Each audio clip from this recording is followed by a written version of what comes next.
Welcome, parents. This is Mrs. Bulicki. And I am Mr. Gurney, and we are the STEM Science 7 team here at Lincoln. And to welcome us into our classroom, this is what students see when they first come into our classroom. How they set up their desk with a planner and their warm-ups. And you can see all that information on what they would see when they come in the classroom right here on the screen. So a question we often get asked is, how is your child's grade calculated for science? They will get 1 grade for 2 periods. 70% of that will come from assessments, which are listed on the screen, the typical tests, quizzes, writings, presentations, and projects. 30% of that will be assignments. This is the everyday work, the stuff that they put in their science notebooks, notes, sketches, and any documentation of any physical work that they drew or did. They also get a citizenship grade, which is basically like, are you a good human? Are you kind? Are you nice? And they get a work habits grade. Work habits is really comprised of missing assignments, participation. Are they joining us? Are they not just present in the seat, but are they doing it with us? And Management Monday, which is something we do in science to check supplies. Do they have all the supplies they need to learn today? So when your student is engaging in their learning, one of the main places they should go is Google Classroom. We have all the lessons, notes, worksheets, and directions found on Google Classroom. If your student is absent, they need to check Google Classroom to see what we're doing. We also post teacher agenda slides on Google Classroom for our whole week of what we're going to be doing that week. Grades are not on Google Classroom. Grades will be found on Aries. Please check Aries for your child's grade. Your child should also be checking. Keep in mind, though, we only update that weekly. So if a child turns in some missing work, those scores won't be reflected most likely until the end of the week. Students can message their teacher on Google Classroom as well, but we do encourage using email instead of Google Classroom. One of the places where students do the majority of their work is their SNB or science notebook. It's used for notes, sketching, warm-ups. It's a place where we can review all of the daily work. So I encourage students to review every night. They can add, edit, revise their notebook with color, pictures, diagrams. It really enhances their learning, and they can take ownership of it. As you can tell, they've decorated their covers, which you might have seen your child doing that. The science notebook is one of their prime tools for success within our class. So digital citizenship is one of the first curriculums we teach in the year, and it's all things digital. It's their social media, it's their digital footprint, it's how much they're using of it. And a big key topic this year recently is cyberbullying. We discussed all of that. And if you want to see the lessons, we'd be happy to share them with you. And there are great parent resources for you as well. Most of our curriculum is broken into 2 chunks. We have Amplify, which is the science curriculum, and we have PLTW, which is the engineering curriculum, with defining STEM and digital citizenship in there as well. We're going to break down those for you now. When we talk about our curriculum, they are based in the Next Generation Science Standards, or the NGSS Science Standards, which is more than science content. It's the actual scientific practices and engineering practices that will help lead students to STEM careers in the future.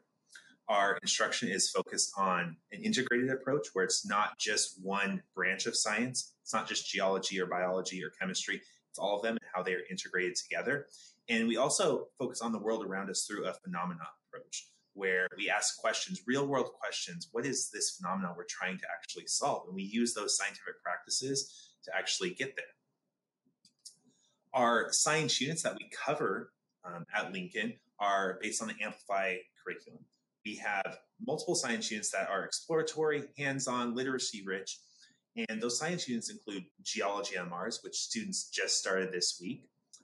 We move into plate motion with tectonic plates and earthquakes, rocks transformations, which I love geology, so these units are right at my field, whereas Mrs. Bulicki is going to like the end of the year when we talk about chemical reactions, populations and resources, matter and energy in the environment, which is right up the biology ecosystem realm, which Mrs. Bulicki loves. So this is our Amplify Science curriculum. Here's a wonderful example of a stream table that students are going to be able to interact with soon, developing a stream and see how channels are formed, really real world environment. So this is our science curriculum. Our engineering curriculum, go ahead, is PLTW. So we have 2 units for PLTW. The first one is energy and the environment, and it really is how we use energy, which is water, trash, and electricity and renewable energy sources, as well as how those affect the environment around us. We have a number of projects that we do through this and real world connections. The first one you see on the screen across the bottom is penguin dwellings. Super fun, always a big hit. And if your child was in summer school, they might have already done it. So they got a leg up on everyone else. Another really popular one, super popular one, is wind turbines. And we're going to be creating wind turbines this year and competing. Then the last one that you see on the screen is Energy Expo, where they choose a renewable energy source and they create a model for it to show everyone else. Green architecture is a passion of mine, and it's the one we hit at the end of the school year. So we're going to wrap up the year with green architecture. It really is everything architecture, not just drawing the structure, but the actual construction of it and the materials used. And how can you make structures that already exist, as well as new structures, efficient? How can you make them efficient and environmentally friendly? And we'll get into all aspects of that. One of the things we do that is we learn to sketch architectural drawings on paper. Then we get to learn this really cool computer program in our classrooms called Revit. We have special computers and mice to do this, and they make 3D architectural models on the computer, accurate models. And then we take it a step further. We first draw, then we create in 3D on computer, then we can create in 3D in person. So they make actual scale models in person. So that's going to lead us to this final project that students will do at the end of the year. We call it the Global Green Architecture Convention. And it's a chance for students to design a 3D model of an energy efficient structure designed by them, built by them, based on a specific location in the world. And they will utilize their engineering skills and their science skills that they've learned throughout the year for this culminating final project that is not only a chance to learn and see other students' projects, but it's really a chance for them to come together as 7th grade students to end the year. Thank you for joining us today. My name is Cameron Gurney. There's my email. And I'm Mrs. Bulicki, and there's my email. All right, thank you very much.